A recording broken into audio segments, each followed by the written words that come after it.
Salve galera, bem-vindos a mais um Guerreiros TV, eu sou Fábio Ribeiro e hoje vamos falar da coleção definitiva Homem-Aranha que chega ao seu volume 13 em março de 2024. São 496 páginas em papel couché e capa dura. E neste volume temos 27 histórias com edições de Marvel Team Up 65 a 70, The Amazing Spider-Man 174 a 185 e Peter Parker, The Spectacular Spider-Man 12 a 20. Histórias escritas por Len Wein, Chris Claremont, Bill Mantlo e Marvel Wolfman. E são ilustradas por Ross Andru, Sal Buscema e John Byrne. Bom, vamos lá. A coleção edição definitiva geralmente compilam mais de 24 histórias do personagem, quase que abraçando um ano de publicação, embora essa matemática comece a ficar mais complicada em razão de que estamos chegando no ano de 77, quando o Homem-Aranha tinha 3 publicações. Amazing Spider-Man, que é o título principal, que começou lá em 63, logo após a estreia do personagem em Amazing Fantasy XV, depois mudou o nome para Amazing Spider-Man, desde o número 1, e mostrava as aventuras do personagem como herói e com ênfase na sua vida pessoal. E essa forma fez a revista ser uma campeã de vendas desde o seu início. Depois veio o Marvel Team Up, em 72, que mostrava os encontros do Aranha com outros heróis. Mas às vezes o título era dedicado a outros personagens, como o Tocha Humana e o Hulk. Bem pouco mesmo. E por ser uma revista de encontro, os acontecimentos da vida pessoal de Parker não eram desenvolvidos nesse título, o que é um padrão em crossovers.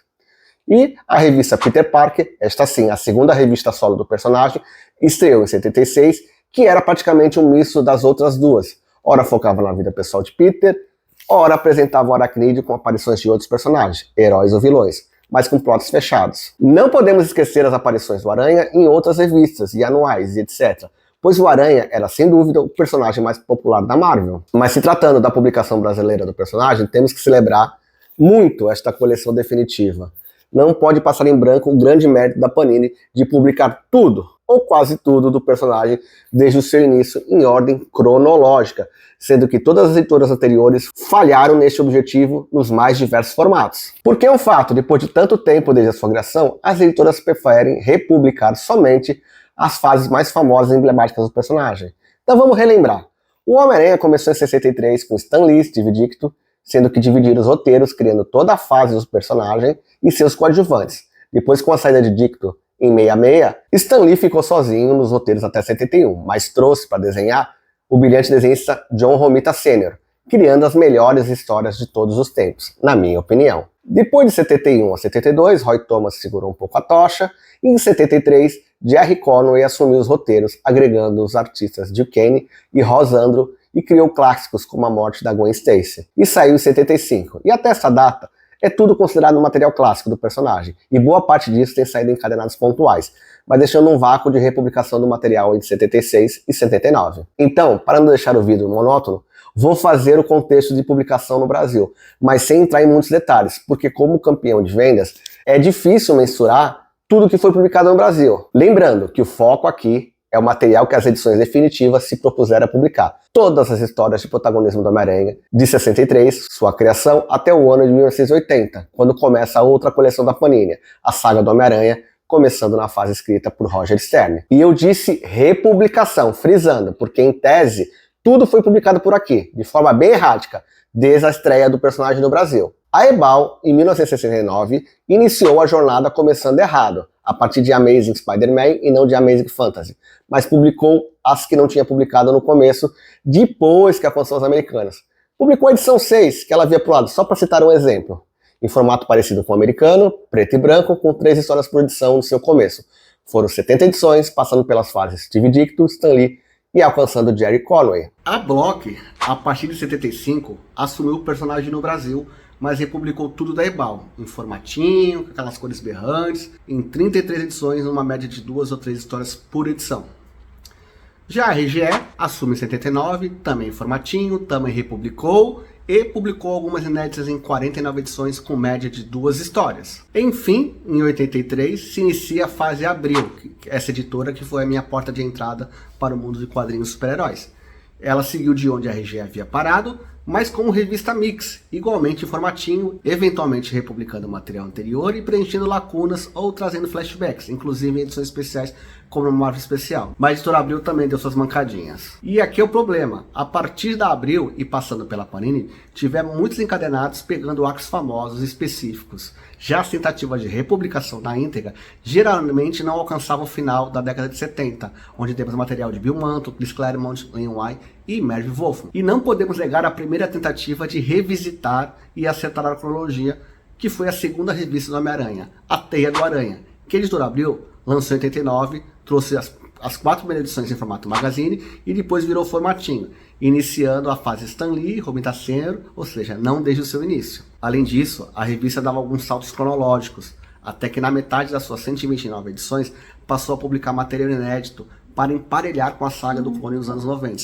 deixando de lado a finalidade da revista de republicar material antigo. Em 96, a Editora Abril inovou com a coleção Spider-Man Collection, assim mesmo, com o nome em inglês, em 16 edições, em formato americano, preto e branco, trazendo tudo do Aranha em ordem cronológica, e vinha com uma fita VHS trazendo a animação do Aranha dos anos 90, o que tornava a coleção bem cara para os padrões da época. Já em 2004, a Editora Mitos se aventura em publicar Homem-Aranha Edição Histórica, numa coletânea em preto e branco, com histórias da Marvel Team Up e algumas de Peter Parker, mas durou só 3 números. Já em 2007, é a vez da Editora Panini tentar republicar material clássico.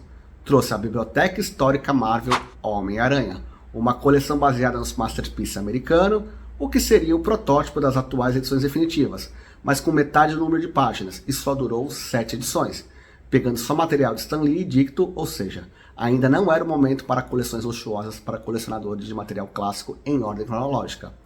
Tanto que em 2013, a Panini tenta a coletânea no formato mais econômico, lança a coleção histórica Marvel Homem-Aranha, com aquela estética envelhecida, papel offset, com menos páginas, 164 para ser mais exatos, e com caixinha de papelão para guardar de 4 em 4, mas cada edição tinha um momento cronológico diferente, anterior aos anos 80, e durou só 12 números. Em 2017, a Salvat entrou na jogada com a coleção definitiva Homem-Aranha, em capa dura, formando lombada com desenho, um painelzão, e foi planejada para 60 volumes, mas foi prematuramente cancelada no volume 40, pegando arcos de todos os períodos na história do Aranha, da forma mais aleatória possível e que talvez seja a causa do seu fracasso. Finalmente, em 2020, a Panini tomou vergonha na cara e começa essa coleção, em ordem cronológica, espetacular, Homem-Aranha, edição definitiva, que hoje tem números esgotados, e já anunciou a reimpressão da primeira edição. E como foi antes da explosão do formato Omnibus, talvez a Panini tivesse adotado esse formato,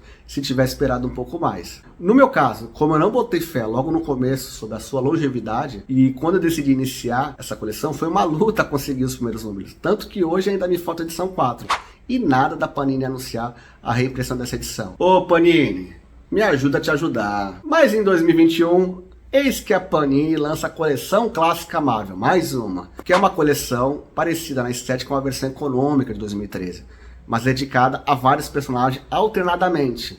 Papel offset, capa cartão, com preço mais acessível do que as edições definitivas.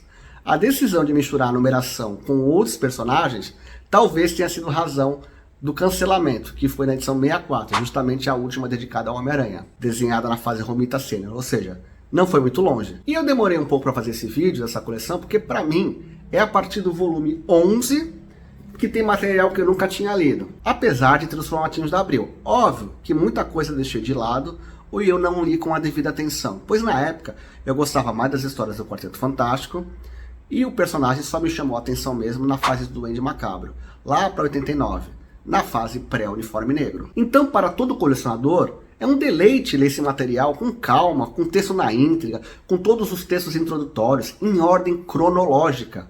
Tudo perfeitinho, com papel bom, sem o peso de um omnibus nas mãos, ao qual eu sempre fui defensor, mas o conforto das leituras nessas edições definitivas me obrigam a reconhecer que menos páginas é mais confortável. Bom, então vamos apreciar a edição em si, com imagens. Bom, vamos lá, edição propriamente dita. A capa, a lombada, a contracapa, escrita e mostrada, né? Se você não enxergar quais números das edições, está aqui escrito. Capa dura, papel couché, 428 páginas, todo o luxo que uma edição dessa requer. Aqui os artistas envolvidos, né, na produção, aqui o sumário, o período das histórias, e uma coisa que não pode faltar, a introdução. É muito bacana essa introdução do Marv Wolfman, que ele mostra como foi uma honra trabalhar com Homem-Aranha, herdar de grandes escritores, né, o anterior também tinha do Len Wein, no volume anterior, e eles mostram, né, como foi difícil, e realmente não são os melhores trabalhos desses escritores, mas eles são grandes roteiristas, né, e realmente é muito difícil. Já começa com o team-up aqui do Homem-Aranha com o Capitão Bretanha, né, quase todos os team-up que eram parceria com o John Byrne, quem escrevia é o Chris Claremont, né, famoso por escrever só dos X-Men, e ele mostra grande habilidade aí de trabalhar principalmente a aventura, a porradaria, e deixar um pouco de lado a vida pessoal da Homem-Aranha, deixando isso para as revistas solo do personagem, né? Aqui contra o Kraven, a Felina, né, a ex-Vingadora, na época não tinha sido Vingadora ainda, o vilão Desespero, acho que ele foi utilizado nas histórias dos X-Men também, o Homem-Coisa. Essa estratégia justamente era para atrair a revista do Homem-Aranha, né, era uma grande vitrine para você levar os leitores a conhecer outros personagens, né, e com a arte do Byrne era um grande chamariz. Aqui acho que é uma história do Bill Manto da revista Peter Parker, né, era um segundo time que cuidava dessa revista, além do time criativo de Amazing Spider-Man, que era o título principal.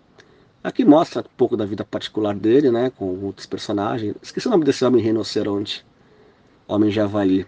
E uma aventura mostrando o Flash Thompson atrás da amada dele, uma vietnamita que ele conheceu quando ele serviu na guerra, né, do Vietnã. Bom, Bill Mantle eu não sou muito fã, né, então nem do Salvo Seba, mas é justamente eles mostram que eles são capazes de mostrar tudo no método Marvel, mantendo a ação e a aventura, mas não são clássicos. O Homem-Fera, né, personagem coadjuvante das histórias do Warlock, na Contra-Terra. Quem leu a saga de Thanos conhece esse personagem. Então ele vem para nossa Terra dando trabalho pro Homem-Aranha. Aí vai surgindo vilões. Aliás, nesse momento, né, fica evidente que os escritores que sucederam não podiam avançar muito na vida do Homem-Aranha e repetiam a fórmula à exaustão, trazendo personagens já criados. Acho que pouca criação de personagens, né? Então traziam o Justiceiro,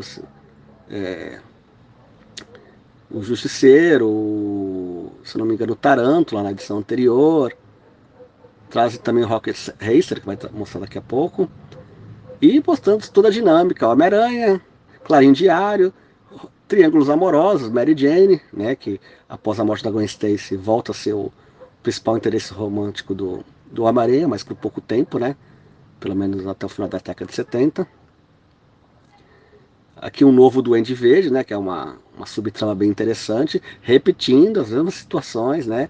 O grande risco do Homem-Aranha ter identidade secreta revelada, né? Que é uma característica dele que permaneceu inalterada por décadas, né? Até a Guerra Civil. E não vou contar spoiler, né? Porque quem é esse vilão? Mas encontros tem Up, mais John Byrne, contra o Destrutor, o Thor ajudando, né? O Monolito Vivo, que depois virou uma graphic novel nos anos 80, Thor, né? Muito bem desenhado. Anjo, né, e o Homem de Gelo, que tinham acabado de sair dos campeões, a equipe que pegava só rebarba, né, só pegava restolho, e mais uma vez com a equipe acabando, os dois personagens ficaram à deriva. O Tigre Branco, né, um personagem que já havia aparecido em edições anteriores, nunca mais foi utilizado até o Bendis resolver ressuscitá-lo nas histórias do Demolidor, mas o Homem-Aranha era justamente para apresentar esses heróis, personagens, era grande, costurava o grande universo Marvel de encontros e desencontros de personagens.